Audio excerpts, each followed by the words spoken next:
Está conosco aqui o pastor Fábio Miller, nome alemão, né? Não tem a altura de alemão não, mas né? Nariz tem, né? É grande, é igual o meu. Pastor Fábio Miller é um amigo nosso já de longa data, é pastor da Igreja Batista ali em Antônio Prado de Minas, né? Ali em Minas Gerais. Você é mineiro, né? Mineiro, Ponte Nova, mineiro de Ponte Nova, né? Ele é um servo do Senhor, é músico, pregador da palavra, ama a palavra, é fiel à explanação da palavra, e ele está aqui nesta noite para anunciar a palavra, proclamar a palavra. A família dele está com ele vai apresentar se ele quiser, não é? Eu falo assim porque às vezes eu falei com o pastor, está estranho o som hoje, né? Hoje o som está esquisito, né? Aí ele falou assim, não, minha esposa, quando não gosta que apresenta ela não. Isso aí, então vou largar esse negócio para o pastor. Se ele quiser apresentar, ele apresenta. Deus abençoe. Vamos orar? Deus, aqui está o teu filho, o teu servo, meu amigo, meu irmão, meu colega. Pai, abençoa o teu filho.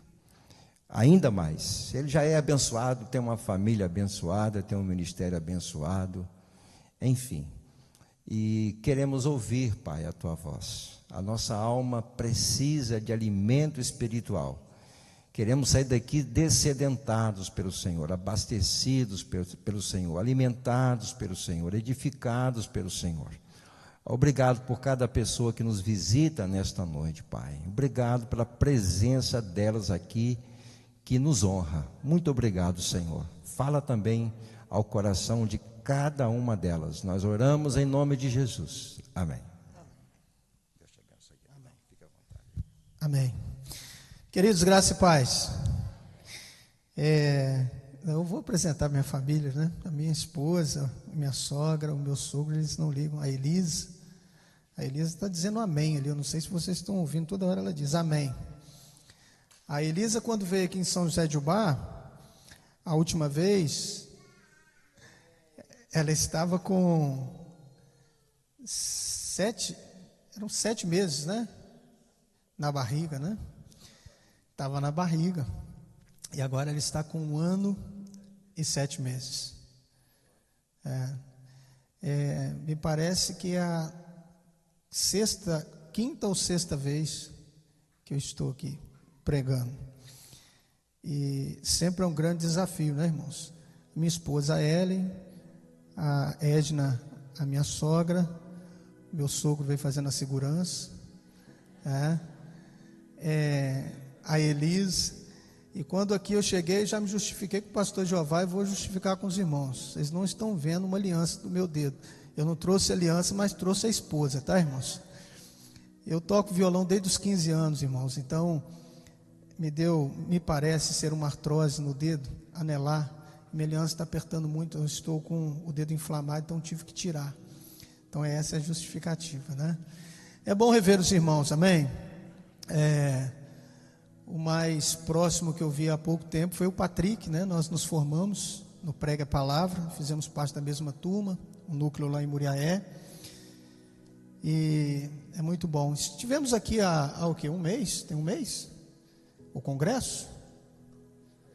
Tem um mês, né? Dormimos aqui, dormimos na sala de oração, né? Fui abençoado dormindo ali na sala de oração. E queridos, é sempre um desafio vir pregar aqui, porque o pastor Jeová faz do púlpito um lugar de excelência, né? É difícil realmente, e o desafio aumentou. Eu estive aqui no congresso e falei com ele, pastor, o senhor me convidou para pregar, mas o desafio tem sido aumentado nessa igreja, porque vocês compraram um banco que dificulta muito a vida do pregador. Se o pregador, ele não der uns gritos que de vez em quando, vocês dormem, né? E nesse clima de montanha, 16 graus, aí vocês deitam nesse banco aí, dificulta muito a minha vida. Irmãos, vamos para a palavra, vamos pensar antes. de entrarmos na palavra, vou estar pregando em João capítulo 7, vou estar usando a versão NVI, e gostaria de uma parte introdutória rapidamente, trazer o contexto do que está ocorrendo aqui em João capítulo 7 e João capítulo 8, o Evangelho de Jesus segundo a narrativa de João, capítulo 7 e no início do capítulo 8, Jesus ele está em uma festa chamada Festa das Cabanas, no capítulo 7. Era uma das festas de Israel, sendo, portanto, um lugar onde as pessoas saíam de várias localidades do mundo antigo, sobretudo os judeus, e iam celebrar esta festa. E foi nesta ocasião que Jesus, nesta festa, ele se revela como o Cristo. É nesta ocasião que Jesus, ele expõe para todos que ali estavam, que ele era o Messias, que ele era o Cristo, o ungido, o prometido do Antigo Testamento, e que aquela profecia estava se cumprindo ali, aos olhos daqueles que estavam percebendo. Jesus era, portanto, o Cristo, e ele se revela desta forma. No versículo 25, a palavra diz assim: então alguns habitantes de Jerusalém começaram a perguntar: não é este o homem que estão procurando matar? Aqui está ele falando publicamente, e não lhe dizem uma palavra. Será que as autoridades chegaram à conclusão de que ele realmente é o Cristo? Jesus, no final desta situação, sendo ali, poderíamos dizer, pressionado pela multidão, ele então faz um convite para aquele povo que ali estava. Ele começa a dizer: olha, se vocês têm sede, vocês venham a mim e bebam. Quando Jesus se revela dessa forma, se levantou, portanto, uma perseguição contra ele.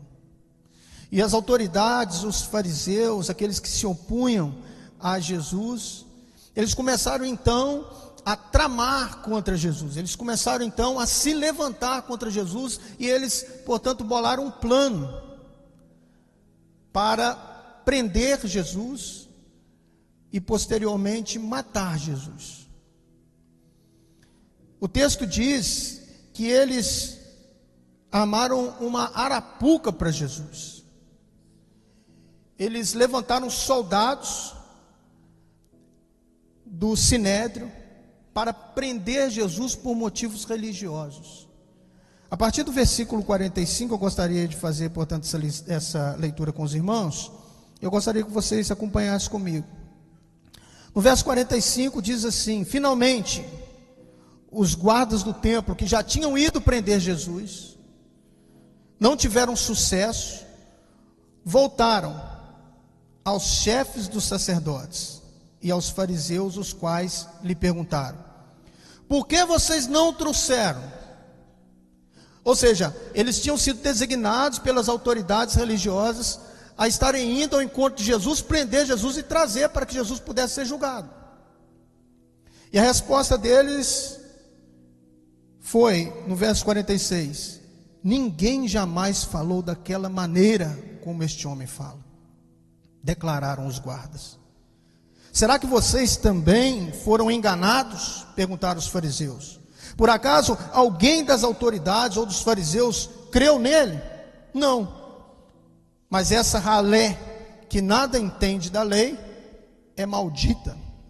Nicodemos, um deles, que antes tinha procurado Jesus, perguntou-lhes: a nossa lei condena alguém sem primeiro ouvi-lo, para saber o que ele está fazendo? E eles responderam: você também é da Galileia? Verifique e descobrirá que da Galiléia não surge profeta. Ou seja, este não é o Cristo, este não é o Messias. Há alguma coisa de errado, nós precisamos prender e matar este impostor. Essa era a trama, irmãos, dos fariseus e das autoridades religiosas na época de Jesus. Eu queria pensar com os irmãos essa noite sobre atitudes de amor que geram perdão e salvação. Depois disso, desta trama, nós temos uma história. Uma das histórias mais bonitas das narrativas bíblicas e sobretudo dos evangelhos. Nós temos Jesus livrando uma mulher de ser apedrejada. Agora, o interessante dessa história é que essa história ela é narrada e nós temos acesso a essa história, mas o que havia por trás dessa história era justamente a trama para mais uma vez tentar pegar Jesus. Como eles não tiveram sucesso em enviar guardas, porque os guardas voltaram impactados pelas palavras que saíram da boca de Jesus, eles continuaram, queridos, armando contra o nosso Senhor. Eles continuaram fazendo, maquinando para que Jesus pudesse ser pego em alguma palavra, e sendo pego em alguma palavra, ele pudesse ser julgado e morto. Então nós vamos perceber nessa história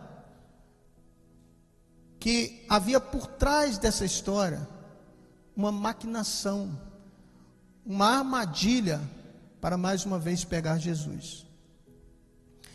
A leitura do verso 1 do capítulo 8 continua dizendo: Jesus, porém, depois daquele episódio de não ser preso, foi para o Monte das Oliveiras. Ao amanhecer, ele apareceu novamente no templo, onde todo o povo se reuniu ao seu redor, e ele se assentou para ensiná-lo. Os mestres da lei e os fariseus trouxeram-lhe uma mulher surpreendida em adultério. Fizeram-na ficar em pé diante de todos e disseram a Jesus: Mestre, esta mulher foi surpreendida em ato de adultério. Na lei de Moisés nos ordena apedrejar, tais mulheres. E o Senhor, o que diz? Eles estavam usando essa pergunta como armadilha a fim de terem uma base para acusá-lo. Mas Jesus inclinou-se e começou a escrever no chão com o dedo. Visto que continuavam a interrogá-lo, ele se levantou e lhes disse: Se algum de vocês estiver sem pecado, seja o primeiro a tirar a pedra nela. Inclinou-se novamente e continuou escrevendo no chão.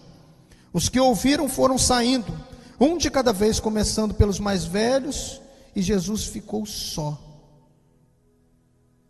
Só Jesus e aquela mulher. E o texto diz que a mulher ficou em pé diante dele. Então Jesus pôs-se em pé e perguntou-lhe: Mulher, onde estão eles? Ninguém a condenou? Ninguém, Senhor, disse ela. Declarou Jesus: Eu também não a condeno. Agora vá e abandone a sua vida de pecado. Amém, irmãos? Queridos, o motivo de toda essa história, como eu já disse, era porque Jesus já estava tendo a multidão como seus seguidores. Aonde Jesus ia, Jesus arrebanhava já multidões, porque as pessoas percebiam em Jesus aquele que falava com autoridade. Havia algo diferente nas palavras de Jesus. Até os guardas perceberam isso, eles foram prender Jesus e eles não puderam prender Jesus porque ninguém havia falado daquela maneira. E isso trouxe muito ciúme, muita inveja no coração dos fariseus, das autoridades religiosas. Afinal de contas, a igreja desses homens estavam perdendo a membresia, né? E eles estavam agora seguindo um novo mestre, um mestre diferente, que tratava as coisas diferentes, que tratava as pessoas diferentes, que trazia uma nova revelação, e de fato era nova. Todas as vezes que Jesus dizia, eu porém vos digo, Jesus estava trazendo algo novo. Ele estava reinterpretando a lei, ou tirando de lado toda a tradição humana, que trazia muito peso, trazia um fardo para as costas daquelas pessoas que tinham o desejo de servir a Deus de forma legítima. Jesus então vem revolucionando, Jesus vem trazendo o Evangelho, e as pessoas iam se apaixonando por Ele, pelas suas palavras. Isso trouxe muito ciúme. E aqui nós temos nesse texto alguns personagens. Nós temos as autoridades, ou seja, os religiosos. Nós temos uma mulher que foi pega em flagrante adultério. E nós temos Jesus. O que nós podemos aprender com este texto? E como nós enxergamos a diferença, o contraste que há entre as atitudes de Jesus e as atitudes dos religiosos? E como nós podemos aplicar isso nas nossas vidas ou para as nossas práticas dos nossos dias? Porque afinal de contas nós temos Jesus como parâmetro de fé para as nossas vidas, e nós temos ainda nos nossos dias os religiosos. E quando eu digo os religiosos, não estou me referindo a pessoas de outras religiões.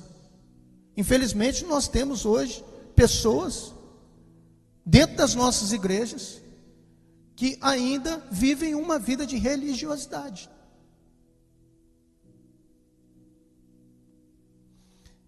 E nós vamos perceber nesse texto a realidade daqueles que são religiosos legalistas. São os moralistas. São aqueles que ditam normas, regras, uma bula daquilo que pode, daquilo que não pode. E via de regra, não vivem aquilo que dizem e colocam fardos pesados para que as pessoas possam obedecer às suas normativas. Nós vamos ver aqui que a religiosidade, ela distancia o ser humano do propósito de Deus. Queridos, preste atenção. A preocupação daqueles religiosos que pegaram aquela mulher em flagrante adultério, trouxeram até Jesus, a preocupação deles eles não estavam interessados na vida humana.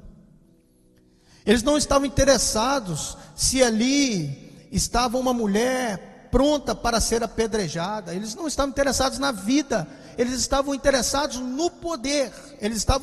Havia um interesse pessoal de que eles pudessem se usufruir daquela situação, que era sim uma situação de pecado, mas a situação daquela mulher para eles era em segundo plano.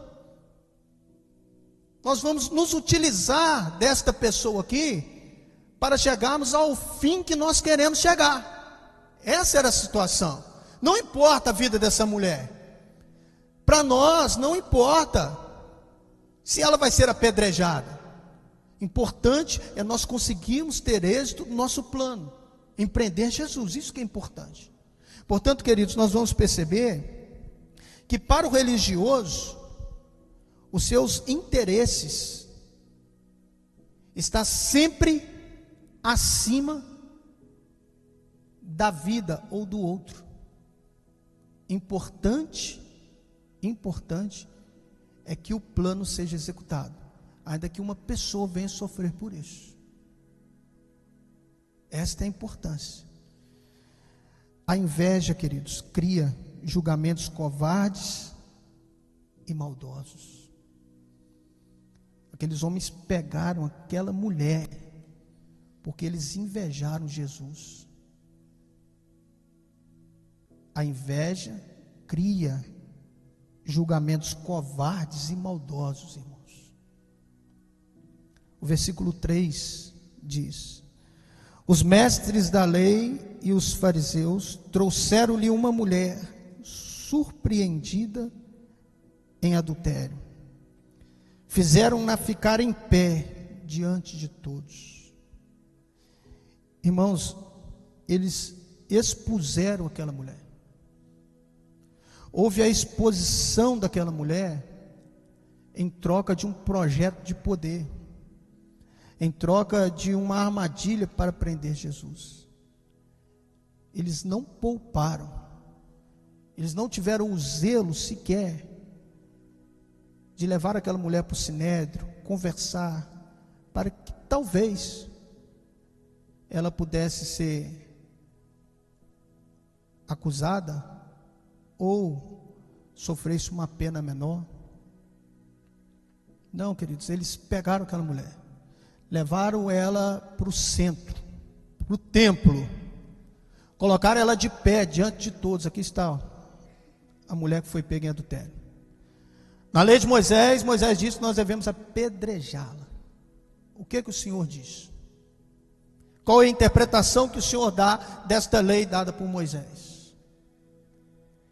Queridos, eles acusaram a mulher com base na lei, amém? Versículo 4 diz assim: e disseram a Jesus: mestre, essa mulher foi surpreendida em ato de adultério. Na lei, Moisés nos ordena apedrejar tais mulheres.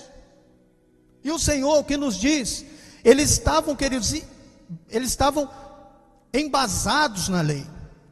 Havia nas mãos daqueles homens algo que pudesse de fato incriminar aquela mulher. Havia uma lei. Só que, queridos, apesar de haver essa lei, eles não usaram a lei na sua totalidade. Eles acusaram a mulher com base na lei, porém eles absolveram um homem descumprindo a lei. Cadê o homem que estava adulterando com essa mulher? Levítico 20:10. Eu vou até abrir.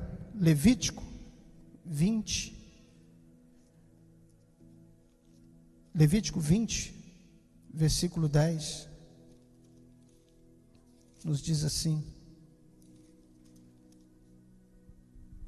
Levítico 20, verso 10 diz assim: se um homem cometer adultério com a mulher de outro homem, com a mulher do seu próximo, tanto o adúltero quanto a adúltera terão que ser executados.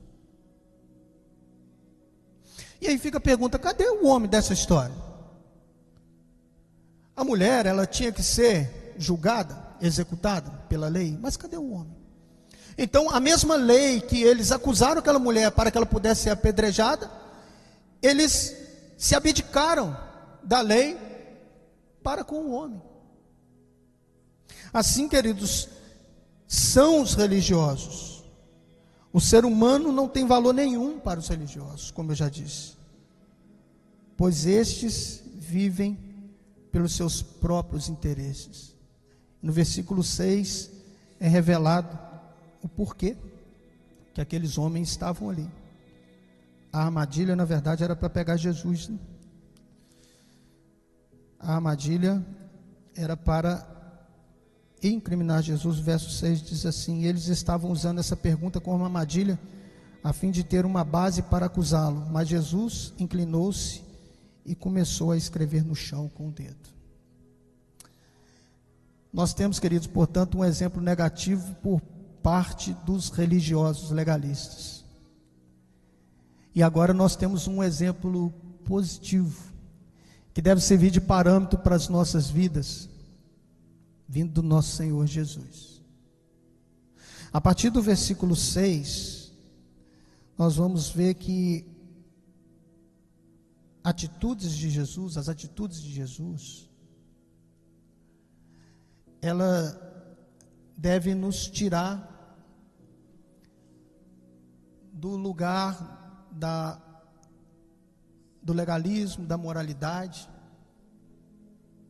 e abraçarmos o Evangelho que transforma as vidas. Preste atenção. O versículo 6, o texto diz que Jesus, ele se abaixa e ele fica, queridos, em silêncio. O texto diz que ele fica em silêncio. E não há nada que incomoda mais aqueles religiosos que perseguem a Jesus ou ao Evangelho de Jesus do que o silêncio. Jesus, ele fica em silêncio, queridos, e o silêncio de Jesus incomoda. Nada mais incomoda tanto os julgadores covardes que o silêncio. Há um grande poder no silêncio. Há um grande poder, queridos, quando nós não pagamos o mal com o mal. Quando nós pagamos o mal com o bem. Quando nós não reivindicamos o nosso direito. Quando nós não reivindicamos o ter razão. Jesus, ele fica em silêncio. Não há uma resposta. O texto diz que ele se ajoelha e começa a escrever. Ele se silencia. E como isso trouxe incômodo, porque eles queriam uma resposta, e Jesus, na sua sabedoria, ele fica em silêncio. Queridos, o silêncio é uma bênção, amém? Provérbios diz que até o tolo, quando se cala, é tido por sábio. A melhor resposta que nós temos, mediante uma perseguição, seja ela qual for, é o silêncio. É deixar Deus agir. É deixar Deus ser o nosso juiz. É deixar Deus conduzir a situação que tem afligido os nossos corações. Quantas situações nós passamos, irmãos? Quantas dificuldades nós passamos? Simplesmente por servirmos a Jesus. Quanto mais nós nos estreitamos em nos relacionar com Deus, quanto mais o nosso relacionamento com Deus ele se estreita, maior tende a ser as oposições. Sempre haverá opositores para aqueles que se colocam em servir a Deus com fidelidade. Sempre haverá. Nós só seremos livres, queridos, dessas oposições quando nós estivermos na glória com os nossos corpos glorificados, vivendo eternamente ao lado do nosso Senhor. Porque aqui, enquanto nós estivermos, nós teremos que lutar contra a carne, teremos que lutar contra o pecado e teremos que lutar contra os opositores. E nada melhor para calar uma oposição maldosa do que o silêncio. O texto diz que Jesus então fica em silêncio. E no verso 7, o texto diz: visto que continuavam a interrogá-lo, ele se levantou e lhes disse: se algum de vocês estiver sem pecado, seja o primeiro a tirar a pedra nela. Irmãos, há um grande poder no silêncio, mas também há um grande poder na verdade que destrói as injustiças. O texto diz que eles continuaram a interrogar a Jesus. Jesus então se coloca de pé, e Jesus levanta uma questão: se alguém aqui não tem pecado, pode atirar a primeira pedra. O texto diz que aqueles homens que ali estavam deixaram as suas pedras no chão e foram se retirando, dos mais velhos aos mais novos. Os mais velhos saíram dando exemplo, e depois os mais novos. Preste atenção, queridos. O problema daqueles homens não era o adultério daquela mulher. Aqueles homens não estavam interessados na vida daquela mulher, tampouco eles estavam zelosos pela lei. O interesse daqueles homens era incriminar Jesus. Mas preste atenção. A interpretação que aqueles homens tinham das suas próprias vidas é que o pecado que eles cometiam era menor do que o pecado daquela mulher. Porque senão eles não pegariam aquela mulher e levariam aquela mulher para ser apedrejada. E este é um grande problema. E é nisso que nós precisamos pensar enquanto igreja, queridos. Porque às vezes nós não fazemos acepção de pessoas, mas nós fazemos acepção de pecados. E nós julgamos nos nossos corações, dentro da nossa religiosidade, que alguns dos nossos pecados é menor do que o pecado do outro ou dos outros. E é exatamente esta atitude.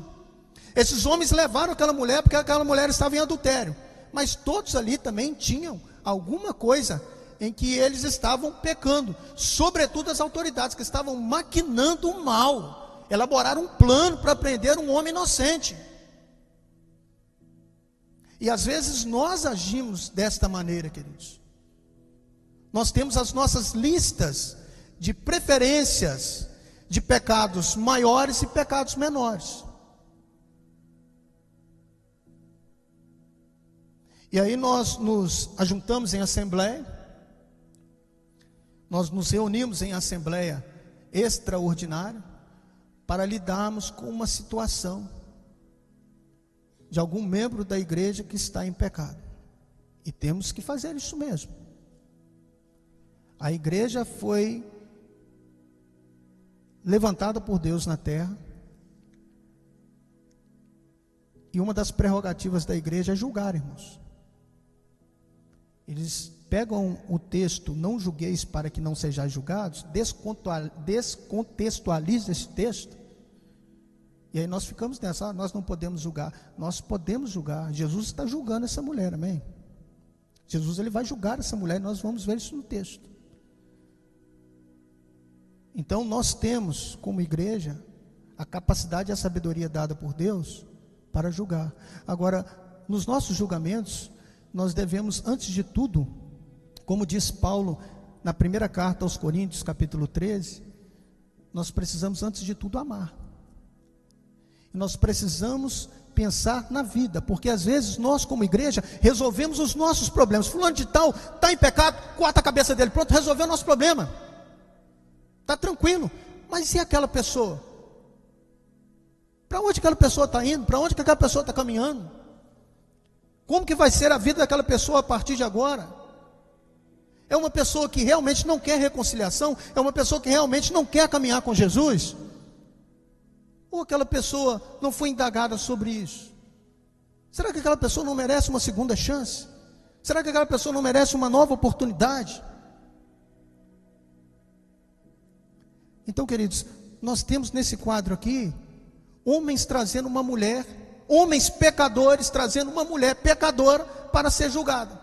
E Jesus então levanta a questão: aquele que não tem pecado, faz servido, atira a primeira pedra, vai lá. Acaba com a vida dela, acaba com os sonhos dela.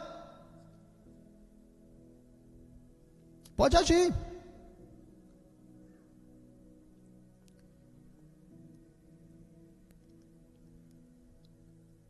Nós não podemos, queridos, ter uma lista de pecados favoritos.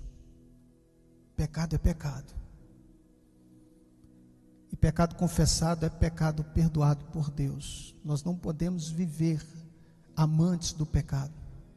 O Senhor das nossas vidas, do nosso coração, é Jesus. Não são os nossos desejos carnais, não são as nossas necessidades, não são as nossas dificuldades emocionais. O Senhor das nossas vidas chama-se Jesus. Agora, nós não podemos ter uma predileção por pecados, uma lista preferencial. Não, meu pecado não é tão grave quanto do outro. É, queridos, todo pecado faz separação entre nós e o nosso Deus, todo. Não há esse ou aquele. Todo pecado faz separação. E todo pecado, ele precisa ser em Cristo confessado para que sejamos perdoados. Então perceba que o problema daqueles homens não era querer purificar ou um zelo pela lei. Eles tinham em mente que eles tinham que cumprir um propósito, e não importava. Esse texto, queridos, ele nos mostra que Jesus ele fica de pé em duas ocasiões. Em duas ocasiões. Jesus ele fica de pé em duas ocasiões neste texto. Em primeiro lugar, no versículo 7, para expor a verdade. Nós acabamos de ler. E em segundo lugar, Jesus ele fica de pé para acolher aquela mulher. O versículo 10 diz assim: então Jesus pôs-se em pé e perguntou-lhe: mulher, onde estão eles? Ninguém a condenou? Jesus fica de pé, em primeiro lugar, para expor a verdade. E em segundo lugar, Jesus ele fica de pé para acolher aquela mulher. Queridos, nós como igreja do Senhor precisamos ser uma comunidade que se levanta para expor a verdade, mas ao mesmo tempo acolhermos uns aos outros. Amém? Nós não podemos ser como os religiosos legalistas, de pedras nas mãos, mas como Jesus, que se coloca de pé para ser um igual e amparar o injustiçado. Jesus ele se coloca de pé para acolher aquela mulher. Ou seja, Jesus ele se coloca de pé para abraçar a situação daquela mulher, para julgá-la sim, mas julgar com amor. Nós precisamos, portanto, ser uma comunidade de fé que não tenha medo de expor a verdade. Mas ao mesmo tempo, queridos, nós precisamos ser uma comunidade de fé que tenha a capacidade dada por Deus para abraçar os injustiçados, para acolher aqueles que Deus quer salvar, para acolher aqueles que Deus quer transformar. Nós precisamos ser esta comunidade. Nós estamos em um tempo onde a verdade ela tem sido relativizada. Os valores absolutos de Deus, eles têm sido relativizados. Nós precisamos nos levantar como igreja para expor a verdade do Evangelho. Mas nós não podemos, queridos, ir pela via do moralismo e do legalismo, pensando que é moralismo e legalismo que vai solucionar o problema do coração do homem. O que soluciona o problema do coração do homem é o Evangelho. Às vezes nós, por zelo, nos tornamos legalistas. Às vezes nós, por zelo, nós nos tornamos moralistas. E achamos que é isso que vai trazer como resultado a limpeza, ou que vai trazer como resultado poderíamos dizer assim, o parâmetro de Deus para a vida das pessoas. Queridos, ninguém é transformado por proibição. Ninguém é transformado por proibição. Todos nós somos transformados por reflexão. Se você pegar o Evangelho, se você olhar para a vida de Jesus, todas as pessoas que foram transformadas por Jesus, foram transformadas por meio do Evangelho, na reflexão, mediante as suas decisões. Elas foram levadas à decisão, mas por meio da reflexão, elas foram convencidas pela verdade. Jesus ele vai nos dizer: conhecereis a verdade e a verdade vos libertará. Portanto, o que traz libertação para o coração do homem não é o legalismo, não é o moralismo, é a verdade do Evangelho. Eu poderia citar aqui inúmeros exemplos. Eu poderia citar inúmeros exemplos.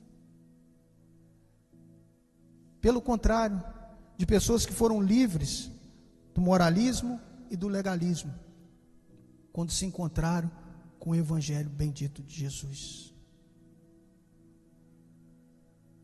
Paulo, por zelo da sua religião, fariseu dos fariseus, pega o seu cavalo, com uma autorização nas mãos, vai a caminho de Damasco para perseguir os cristãos.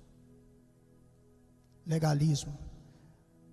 Paulo queria que a sua fé não fosse contaminada. Ele queria limpar a eira por meio da lei. No caminho de Damasco, Jesus aparece para Paulo dizendo: Paulo, Saulo, por que você está me perseguindo? Quem és tu? Eu sou Jesus a quem você está perseguindo. Queridos, Jesus vai nos dizer que nós devemos limpar primeiro o interior para que todo o exterior seja limpo. A transformação é por meio do evangelho de dentro para fora. Se nós não tirarmos os nossos ídolos dos nossos corações por meio do evangelho, não é uma lei que vai fazer isso.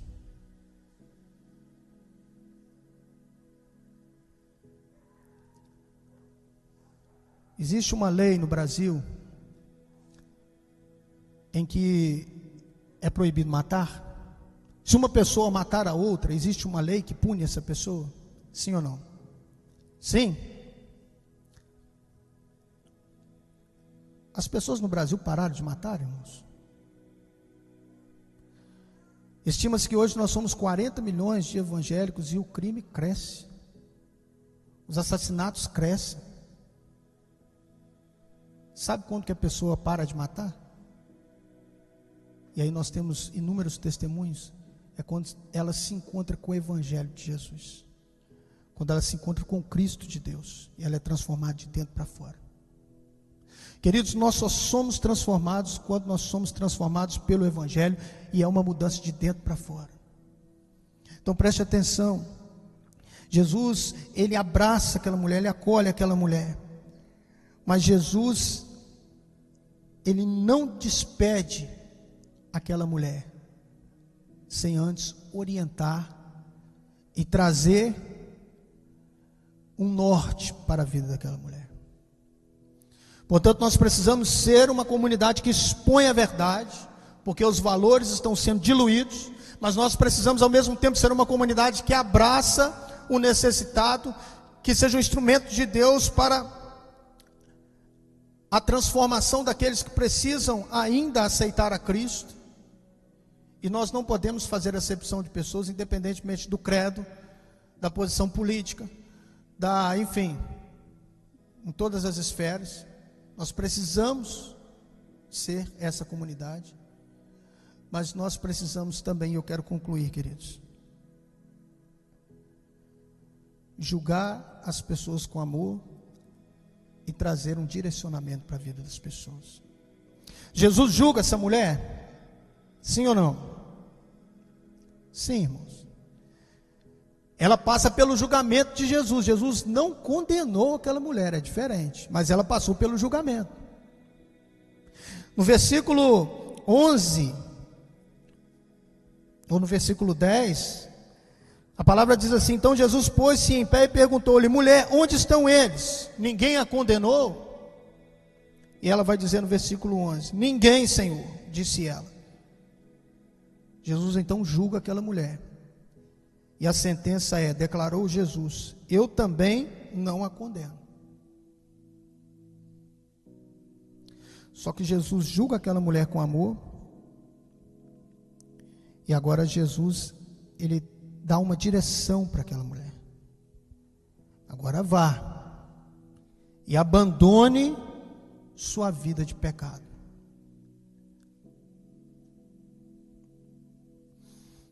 Jesus estava restituindo para aquela mulher, queridos, e dando àquela mulher uma nova oportunidade de poder viver dentro dos propósitos de Deus. Deus não havia sonhado um adultério para aquela mulher. Os sonhos de Deus eram outros para aquela mulher. Nosso Deus é o Deus da segunda chance, amém? E agora Jesus dá um senso de propósito para aquela mulher. Olha, você foi livre. Você está livre. Eu também não te condeno. Agora vai. E abandone esta vida que você está vivendo sem propósito. Esta vida que te dá prazer momentâneo, mas que não aponta para a eternidade. Deus tem algo maior para a sua vida. Você não precisa ser escravo do pecado. Você não precisa ser escravo das suas emoções ou dos seus desejos. Você pode viver algo novo. Aquela mulher estava diante do Deus que criou todas as coisas. E agora ela é encorajada a viver algo novo no Senhor. O julgamento, queridos, é bom. O julgamento é bom quando no lugar das pedras há uma nova oportunidade. Não havia mais pedras, havia uma nova oportunidade, amém?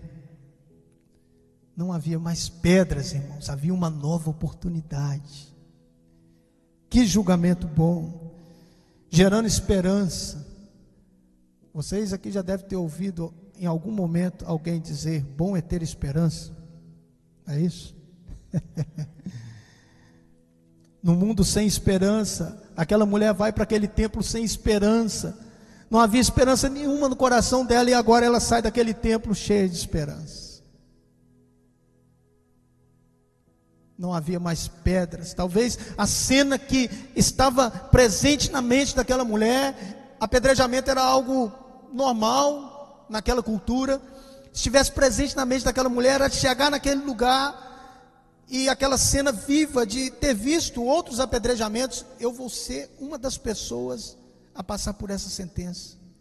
Eles vão me matar, apedrejado. Já imaginou, irmãos, você morrer apedrejado? E aquela mulher chega sem esperança nenhuma dentro daquele lugar. Não tem como, eu estou nas mãos das autoridades, é eles que julgam, é eles que mandam matar, não tem como. E agora ela tem um encontro com Jesus. Não há mais pedras, há um julgamento cheio de amor e um direcionamento. Vai e não peques mais. Queridos, em nome de Jesus, nós precisamos ser essa igreja. Se Jesus é o norte, é o parâmetro de Deus para as nossas vidas, se nós precisamos imitar a Jesus, e é isso que eu creio, eu acredito que é isso que você crê, nós precisamos ser esta igreja. É bom quando no lugar da calúnia e difamação, a preservação da vida, e o interesse é corrigir rotas e não expor a pessoa. O interesse é corrigir rotas e não expor a pessoa. É bom quando há a preservação da vida. Queridos, a vida é sagrada, a vida é o sopro de Deus. Deus, quando nos criou em Adão, Deus, Ele soprou nas nossas narinas.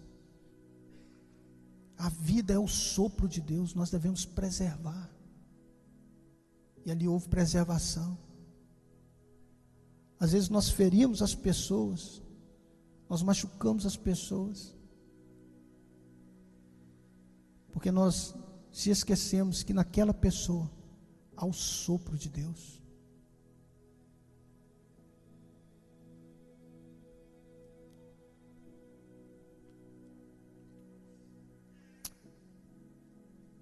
Julgamentos bons são regados pelo amor, amor ao outro, amor à vida, amém? Que o Senhor nos ajude, queridos, a sermos esta igreja, que nós sejamos como Jesus. Vamos orar. Senhor, no nome de Jesus, que bom estarmos aqui, Senhor Deus, como igreja do Senhor. Aqui nós somos uma comunidade de fé, dos redimidos pelo Teu sangue, lavados pelo Teu sangue, Senhor. Obrigado porque um dia o Evangelho transformou as nossas vidas. Não foi a lei, não foi o moralismo, não foram as religiões, foi Jesus que transformou as nossas vidas.